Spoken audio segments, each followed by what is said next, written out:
So in this video, I wanted to talk about morality. In the last video I did, I sort of talked about how I view morality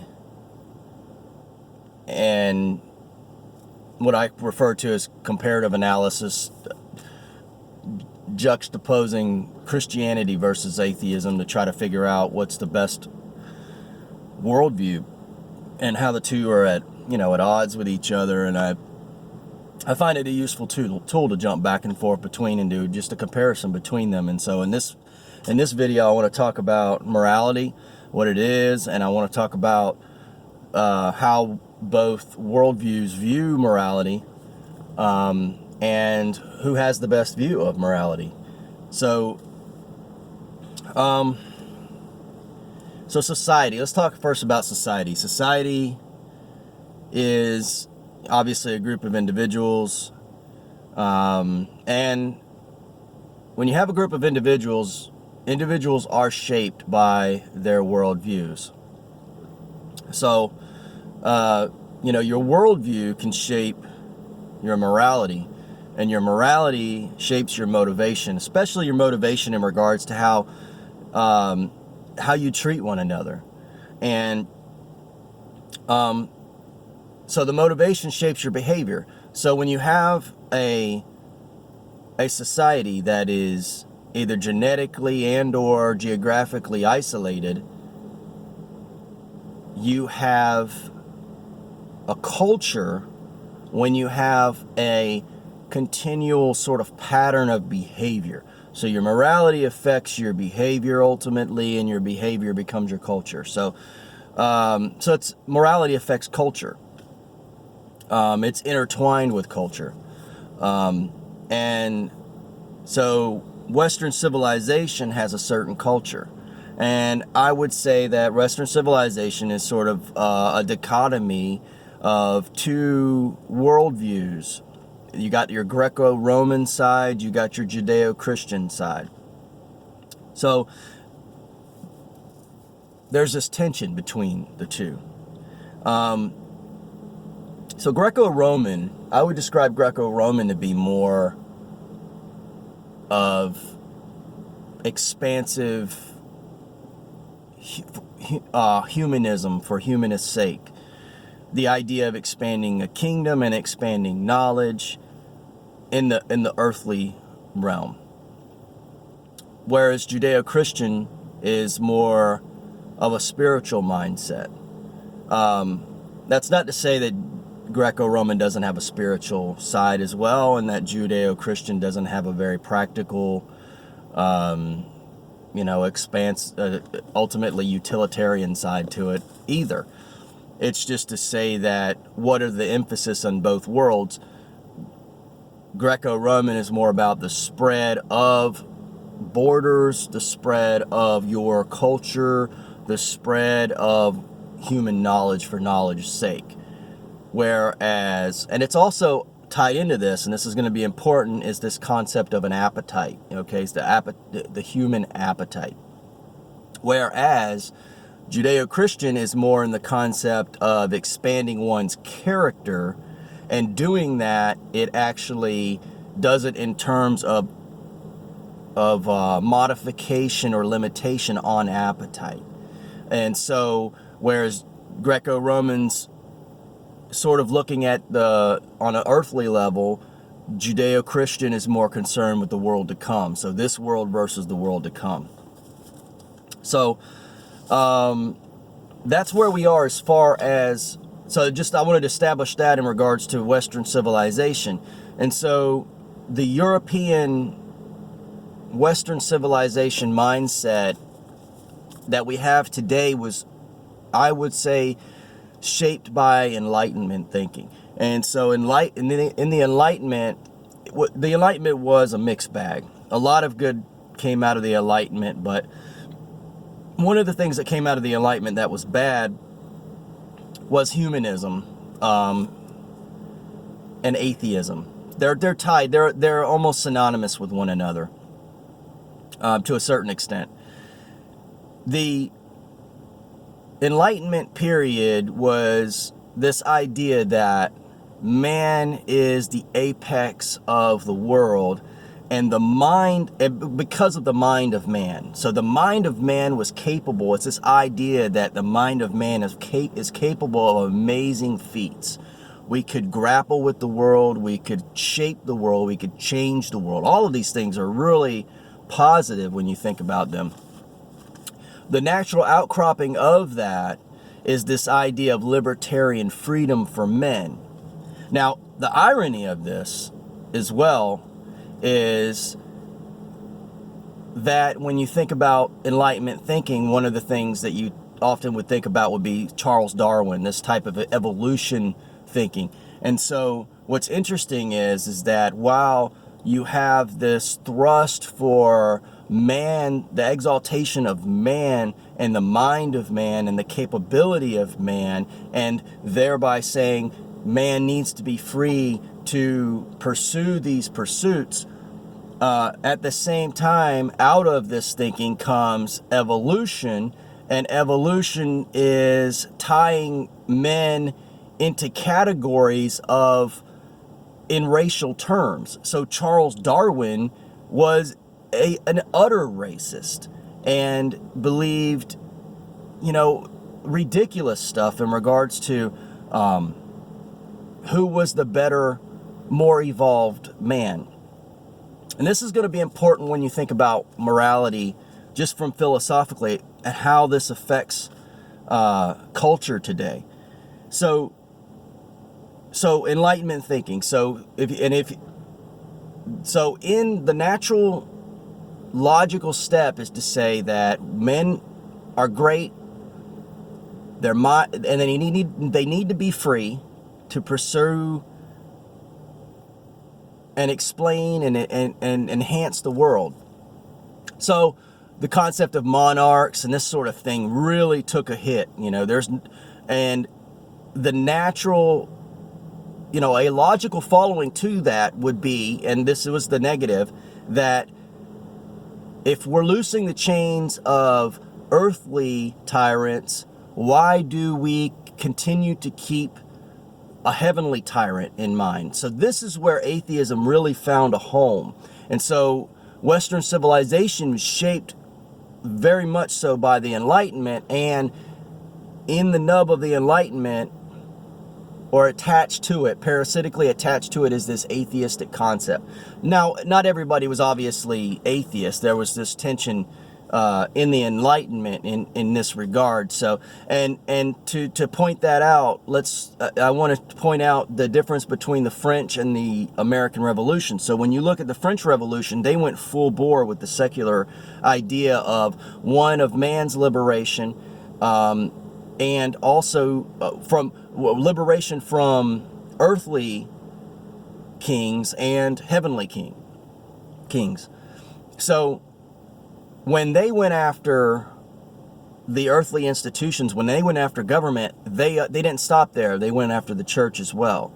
And I would suggest that was an ultimately negative scenario. Whereas you contrast that with the American Revolution, where when you look at the Founding Fathers, they looked at the idea of divine providence as playing a role, as well as the freedom of men. So both were, and that is and I would argue that is the more correct version of reality, that there's divine providence and the libertarian mindset of man, the libertarian concept of man. That is the more healthy view of reality, and that when you start to steer toward this idea where there is no God, you end up exalting humans.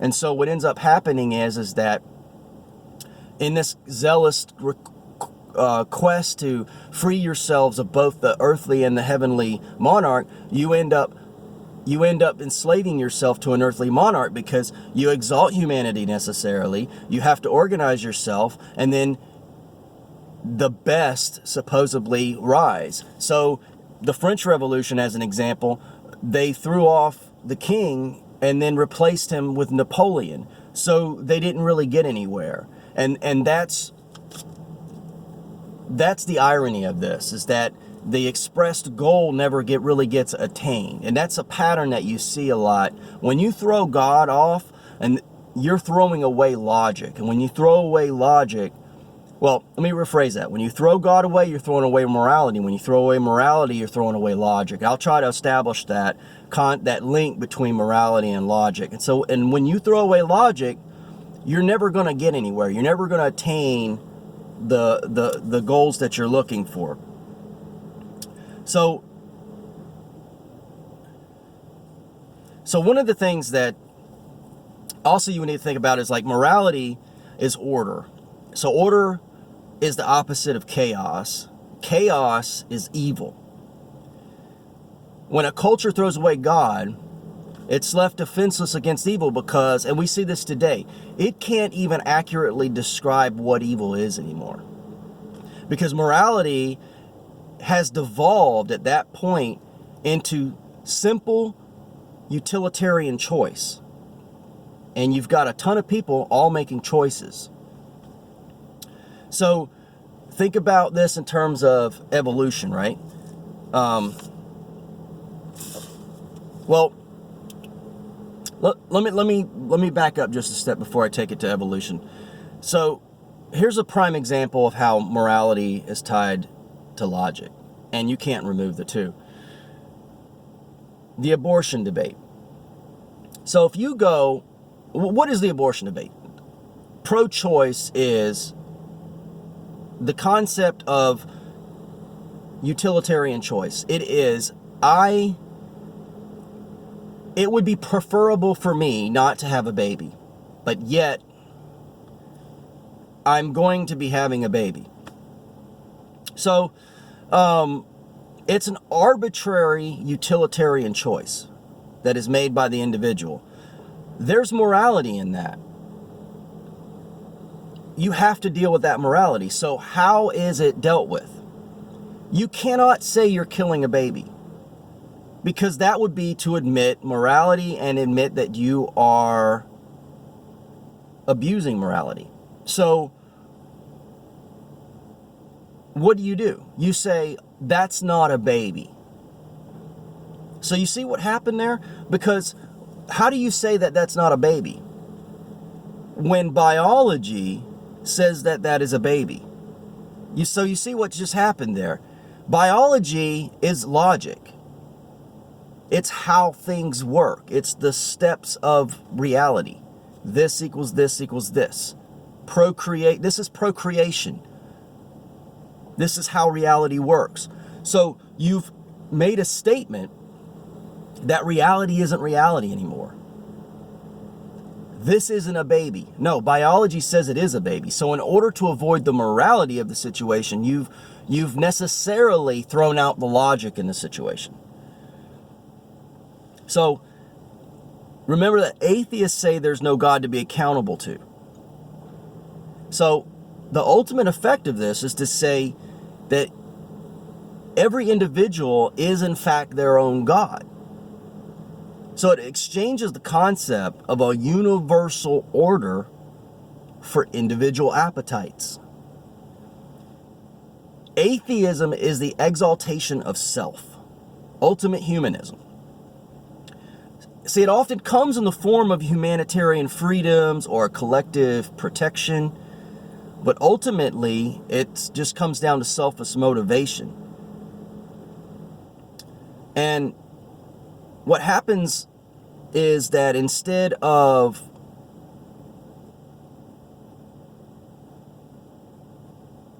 in this desire to remove the shackles of divine monarchy, you end up being shackled by the immoral lusts of fellow humans.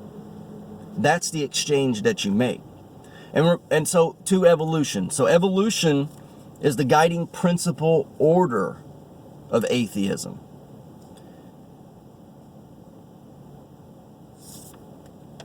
And remember what evolution is ultimately. Evolution is individual appetites, right? The creature must feed and have sex.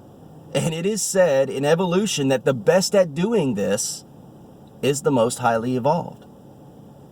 So think about this in its relation to morality, and compare this to Christianity, who the prime directive of social Christianity is to love your neighbor as yourself. It's to put your neighbor on the same equal field as you.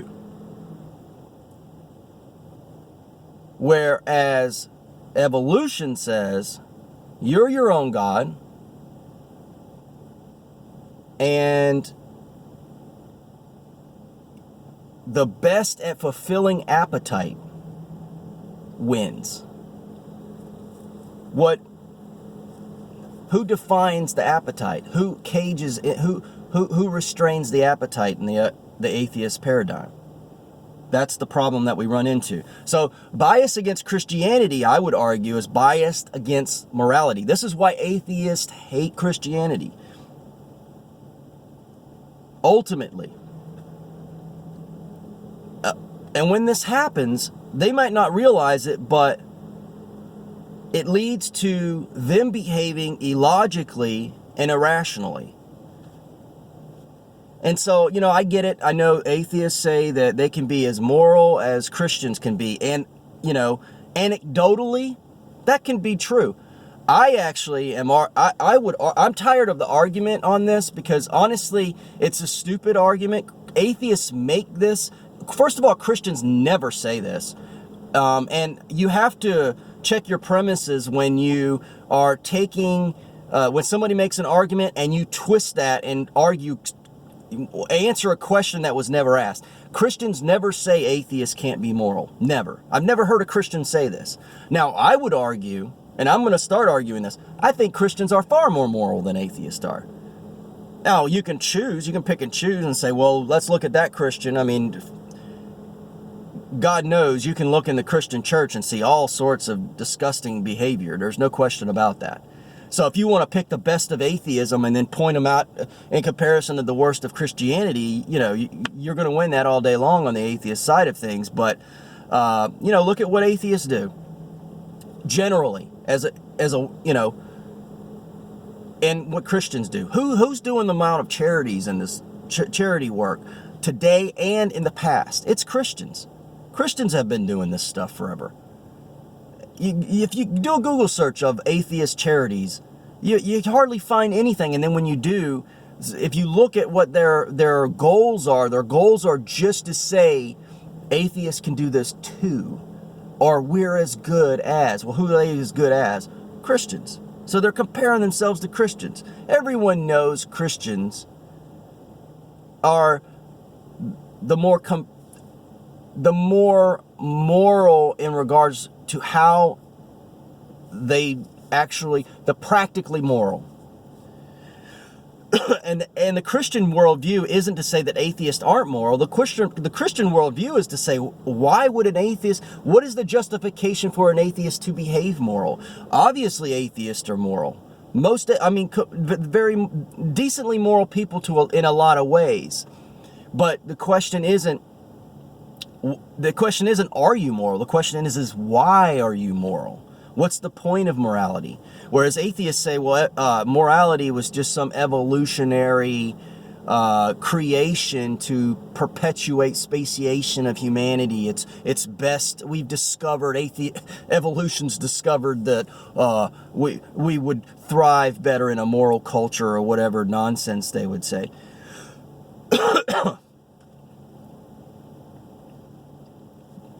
The problem is atheists, when they dismiss the idea of special creation,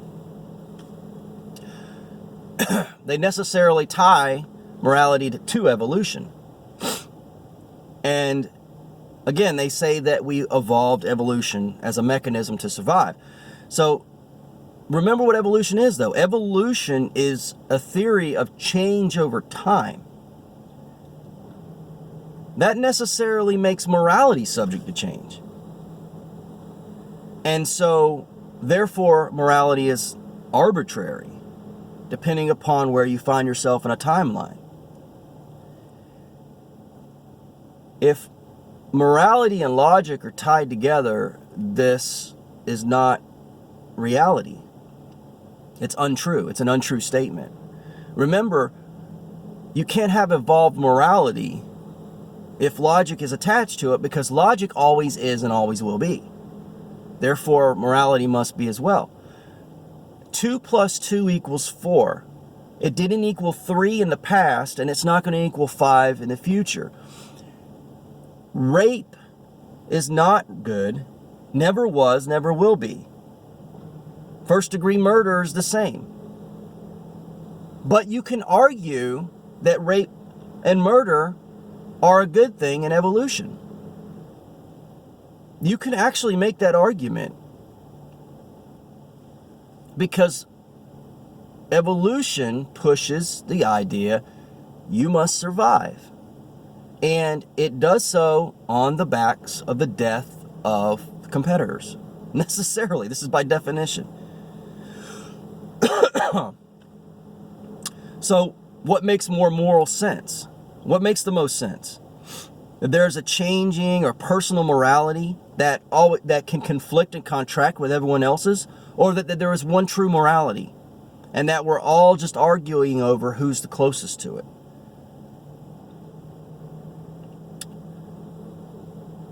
So the idea, I mean, think about it, the idea that we have our own moral compass, right? That's a decent analogy. The problem is that often what's argued is this concept that we all have our own truth. Your truth, my truth. That's not our own moral compass. That's saying we all have our own true north. Can you imagine that? How do you know your compass works correctly? You know you're working correctly or more correctly by the fact that you can compare yourself and go, well, you know, majoritively people are pointing north. You know, if you need to have that, you got to look outside yourself. You know, you can't steer a ship on the open ocean without the stars, or, I mean, any satellites, GPS use outside that your phone uses outside of itself. It's not within it. You know, this, you can't look within yourself to define yourself. It doesn't make any sense, or to establish your trajectory. It does. Obviously, this doesn't make sense. And that's what morality is. It is a behavioral trajectory. So let me talk also about what I think, before I end this, what I think atheists might say in regards to what I've said. First of all, they may say that I can't define atheism, that I've defined it inaccurately. Let me just say I reject that premise from the start. Atheism, I did a video on atheism, the philosophy of nothing. I stand by what I said in that video. Atheists have the tendency to say they claim nothing, but boy, they claim a whole lot of stuff. And so the idea that you can't pin them down on anything is utter nonsense and a non-starter. So I reject that. The point that they would make that I think has some validity is the idea that, who am I, being a Christian, to talk about morality, because God is not a good example of morality, they would say. The Christians are not good examples of moral people, and Christians need this carrots and sticks concept to be moral, this idea of heaven and hell, to even make them moral. So how can I sit in judgment on morality? And I think that's a fair statement. Kind of in 3 parts, so let me deal with this. God. First of all, if you're sitting in judgment of God, you're claiming morality. You're saying God's immoral, therefore God can't exist because your God's immoral. Well, that doesn't logically follow. An immoral God could exist. You know, there's no reason why he couldn't, but the truth is that you're establishing morality at that point. So then throw away all this nonsense about how morality evolved. You can't have both. You have to stand by one or the other. Either morality is a universal law, and we're just trying to figure it out, or It's not. You can't have it both ways. And in regards to, so, and let's talk about defending God just for a minute. First of all, I believe the Bible to be true. And any Christian who believes the Bible to be true will say as much, but what you'll never hear them say is that the Bible is exhaustive, that it talks about everything. It doesn't. In all these situations where you want to convict God, one of the problems with atheists doing that is atheists are humanists. They exalt humanity. And when you exalt humanity, when you look at a situation in which God judges humans, you actually look at the human and you go, well, they're not as bad as that, therefore God's immoral because of what he did to them. No, humans are terrible. Humans are terrible. Watch the news. So the idea that God judges humans, that therefore God is immoral, I don't accept that logically at all. I mean, it's possible, but based on all the evidence, it doesn't make as much sense as the idea that maybe those humans are really, really bad humans. That's an incredibly likely possibility. So in regards in regards to how Christians behave, look, simply put, if a Christian behaves a certain way that is not defined by what the Bible says, you can't argue that the Bible's wrong. You argue that the Christian didn't adhere to his own practice. So that's that as far as that's concerned. So and then in regards to this carrots and sticks analogy, the idea that, well, you Christians, you need heaven and hell. Well, atheists have their own carrots and sticks, by the way. And universal, a universe that we live in, regardless of whether it's an atheist one or a special creation Christian type universe, nobody argues that there's no such thing as ramifications for choices. So you make your choice, you make your bed and you lie in it. So that's carrots and sticks. That is reality. So reality is carrots and sticks. And philosophically, atheism has its own carrots and sticks.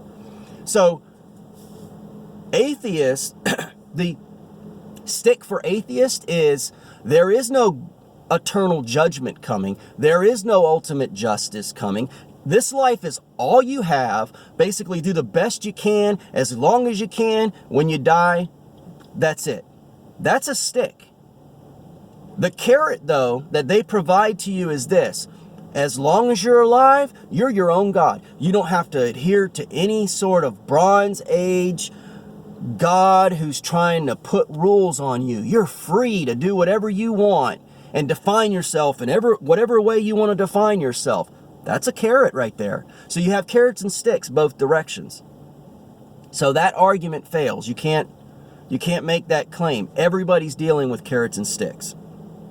So here's the ultimate thing. What makes the most sense? Does a Christian worldview make the most sense in regards to reality? Or does an atheist? What makes the most sense? So, is it change for change's sake in an unlimited space and an unlimited time? Society suffers under an atheist philosophy. You can't say on the one hand the universe is senseless and arbitrary and then claim that people ought to behave in a meaningful and orderly way.